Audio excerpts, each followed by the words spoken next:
And friends, that same logic can apply with any fraction. The problem is, it's not always neat and clean.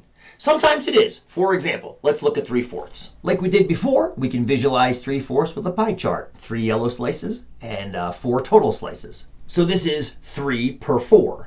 But what is it percent? Well, just like before, we can take those 4 slices and cut them up even further into 100 slices like this. And it's a little tedious, but if you get inside that circle and count up how many of those 100 slices are yellow, you'll find that it's 75. Written as a fraction, that means 3/4 is the same as 75 over 100, or 75%. You can also write it with the percent symbol if you'd like. Now this is all well and good so long as the fractions you have behave nicely. But what if they don't? For example, let's look at that 5/8 we considered in the last video. Just like before, we could express 5/8 as a 5/8 pie chart, but look what happens when we try to change it into a percent pie chart.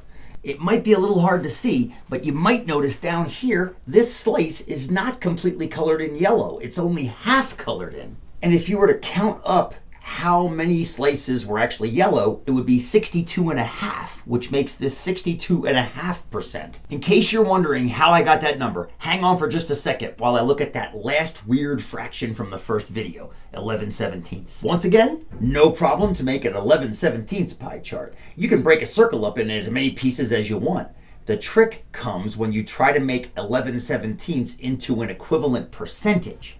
Similar to the 5/8 case, you'll notice that this slice right here isn't completely shaded. In fact, if we back up and count all these slices, we'll see that there are 64 total slices shaded yellow, and then about 0.7 of that last one. So this tells us that 11/17 is about 64.7%. Okay, some of you might be having a familiar feeling now. Like percentages seem easy at first, and then when the numbers kind of start getting nasty, it seems like it's much harder. The only reason it seems that way is because we're trying to break any fraction we have into 100 equal pieces, and sometimes they don't break equally. And that's just a function of the number 100. The good news is we can bypass that whole circle idea and go straight to the percentage without having to use the circle. Let's check that out next.